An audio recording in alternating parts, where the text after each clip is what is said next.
Hello students, आज हम electromagnetic induction के बारे में स्टडी करने जा रहे हैं।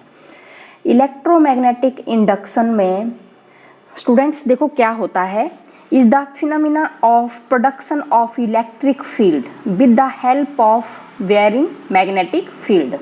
स्टूडेंट्स, जो आपने लास्ट चैप्टर में आपने स्टडी किया था, जो थर्ड चैप्टर हमने स्टडी किया था, उसमें हम क्या कर रहे थे, एक वायर लिया था, उस वायर में अगर करंट फ्लो कर रहा है तो उस वायर की हेल्प से एक मैग्नेटिक फील्ड प्रोड्यूस होती थी। ये आपने स्टडी किया था, जो आपने लास्ट चैप्टर आपने स्टडी किया था। थर्ड चैप्टर में हमने यही किया था कि करंट की हेल्प से मैग्नेटिक फील्ड कैसे प्रोड्यूस होती है।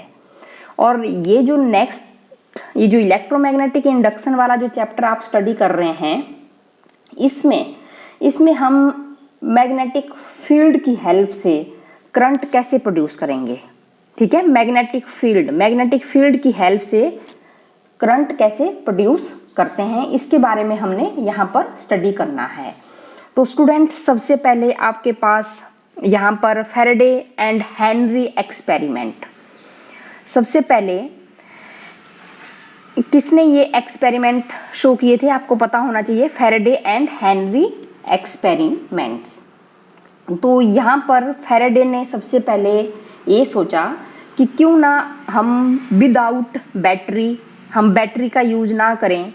बैटरी का यूज़ हम बैटरी नहीं लेते हैं इलेक्ट्रिक करंट को प्रोड्यूस करने के लिए, और नहीं हम कोई इलेक्ट्रोकेमिकल सेल यहाँ पर यूज़ करेंगे। तो जैसे उसने फर्स्ट जो एक्सपेरिमेंट परफॉर्म किया, तो क्या किया, उन्होंने एक कॉइल ले लिया, ठीक है, और कॉइल में एक गैल्वेनोमीटर अटैच्ड था।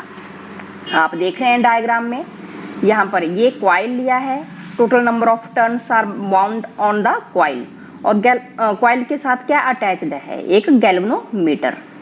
फिर यहाँ पर उन्होंने एक बार मैग्नेट इसके क्लोज रख दिया, एक बार मैग्नेट।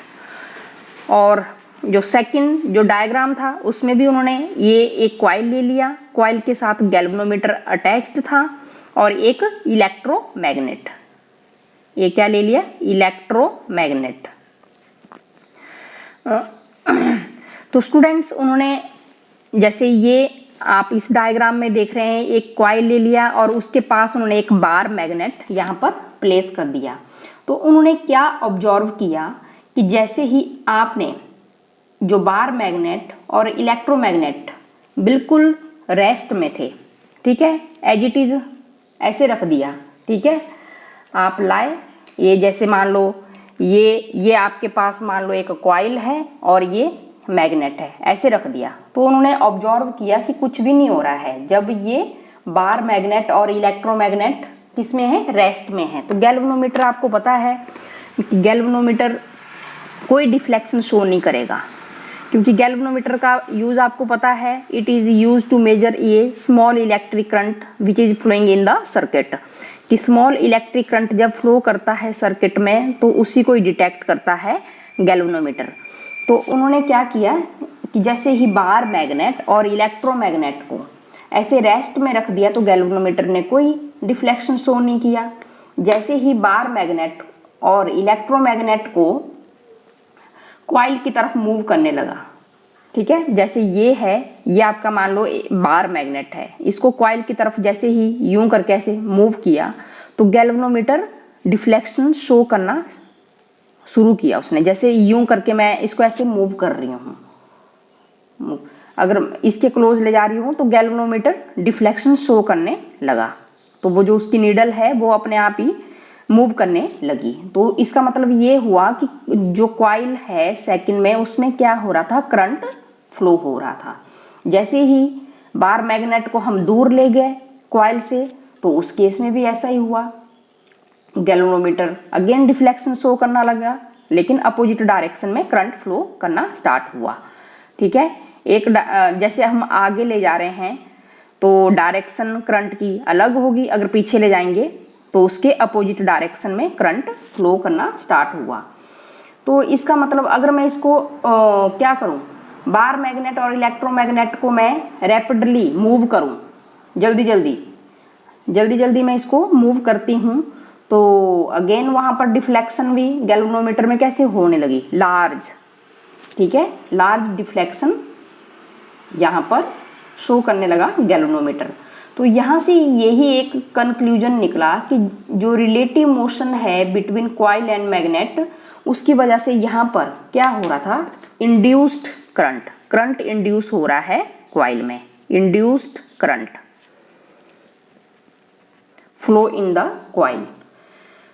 क्योंकि एक तरह से ऐसा कंक्लूजन यहाँ पर निकला है कि एक रिलेटिव मोशन है बिटवीन कॉइल और मैग्नेट की वजह से, जिसमें क्या हो रहा है, करंट क्या हो रहा है, इंड्यूस हो रहा है कॉइल में, और लार्ज ईएमएफ और करंट इंड्यूस होगा अगर relative motion between the magnet and coil भी क्या रहेगा, लार्ज रहेगा। तो यहाँ से एक ऐसा कंक्लूजन निकला कि जो कॉइल है आपके पास, कॉइल है, इसमें number of magnetic field lines क्या हो रहा है, या तो बढ़ रही हैं या तो घट रही हैं, ठीक है। जैसे ही मैंने मैग्नेट को इसके पास रखा तो उस केस में तो कोई करंट फ्लो नहीं हो रहा है, यहाँ पर कॉइल में कोई करंट फ्लो नहीं कर रहा है, तो गैल्वेनोमीटर ने कोई डिफ्लेक्शन शो नहीं किया।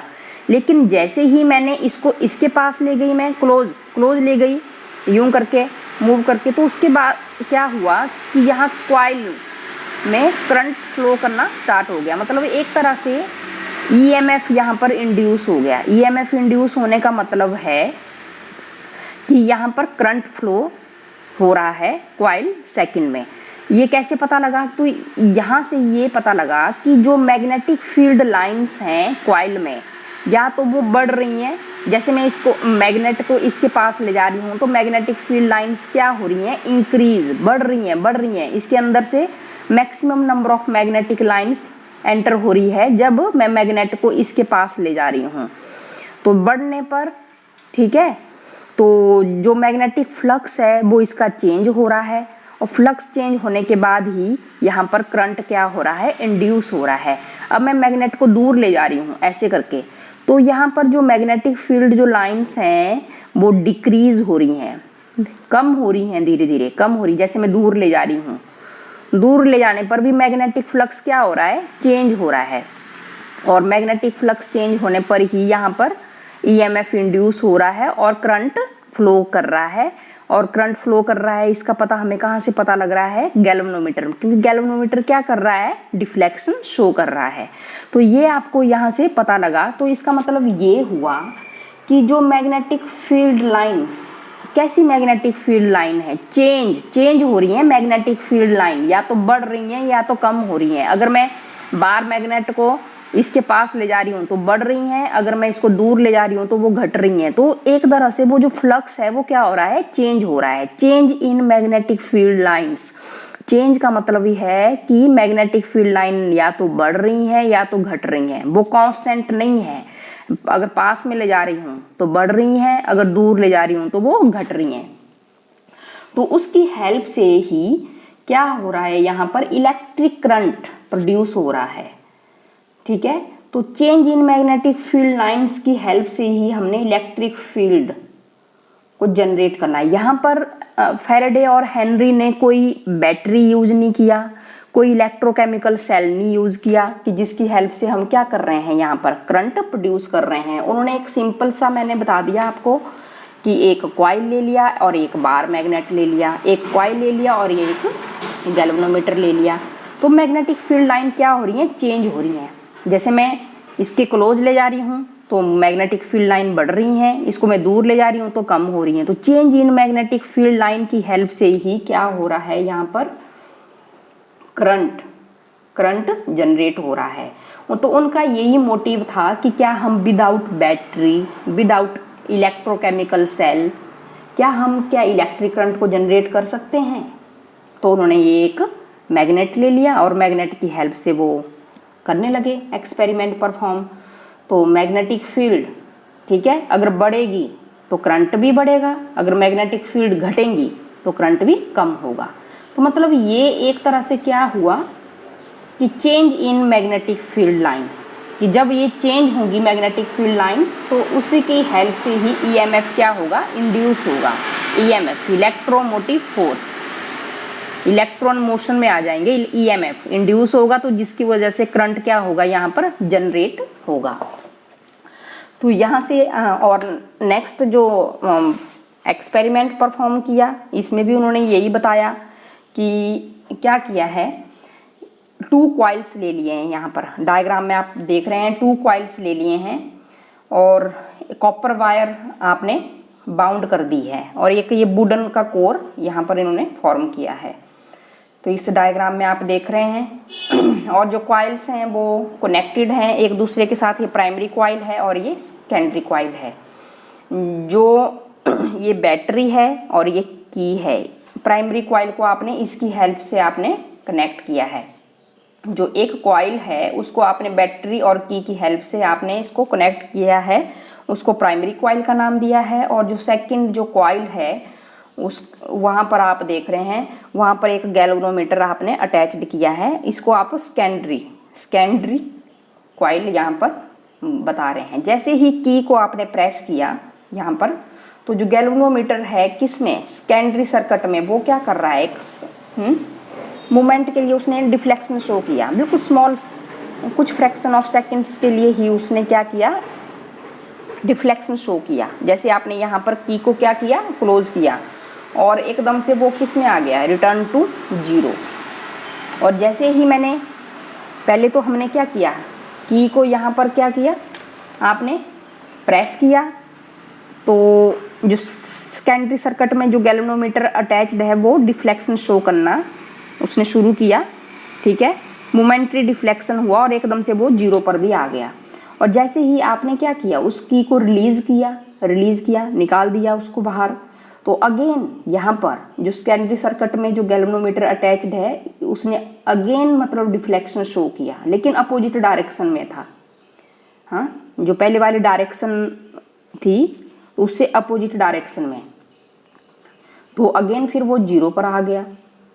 तो ये क्या हो रहा है, तो इसका मतलब यही है कि जैसे ही आपने की को क्लोज किया या ओपन किया तो जो करंट है प्राइमरी कॉइल में या तो बढ़ेगा और डिक्रीज होगा। जैसे आपने की को क्लोज किया तो उस केस में करंट प्राइमरी कॉइल में क्या हुआ, इंक्रीज हुआ। अगर आपने की को ओपन किया तो करंट प्राइमरी कॉइल में क्या हो गया, डिक्रीज हो गया। क्योंकि अब आपको पता है कि जो मैग्नेटिक फील्ड लाइंस हैं वो बढ़ेंगी जब आपने की को क्या किया, क्लोज किया, और मैग्नेटिक फील्ड लाइन क्या होंगी, घटेंगी जब आपने की को क्या किया, ओपन किया। तो मतलब चेंज हो रही है magnetic field line, change flux primary coil के अराउंड क्या हो रहा है, चेंज हो रहा है मैग्नेटिक फ्लक्स, जैसे आप की को क्लोज कर रहे हो या ओपन कर रहे हो। और जो सेकेंडरी कॉइल है ये भी किसके क्लोज है, प्राइमरी कॉइल के हैं, प्राइमरी कॉइल के बिल्कुल क्लोज है ना, आपस में अटैच्ड हैं। तो यहाँ पर भी उसकी वजह से सेकेंडरी कॉइल में भी मैग्नेटिक फ्लक्स क्या होगा, चेंज होगा। और मैग्नेटिक फ्लक्स जब चेंज होगा सेकेंडरी कॉइल में भी तो यहाँ पर ईएमएफ इंड्यूस होगा, मतलब करंट यहाँ पर इंड्यूस हो जाएगा, ठीक है। जब करंट यहाँ पर इंड्यूस हो जाएगा तो यहाँ पर गैल्वेनोमीटर क्या शो करेगा, डिफ्लेक्शन शो करेगा। तो इसका मतलब यही है कि जो इंड्यूस्ड ईएमएफ और करंट प्रोड्यूस हो जाएगा किसी भी कॉइल में, ठीक है, अगर कोई करंट फ्लो कर रहा है उसी के नेबरिंग कॉइल में अगर करंट फ्लो कर रहा है तो वहाँ पर भी क्या होगा, करंट इंड्यूस हो जाएगा।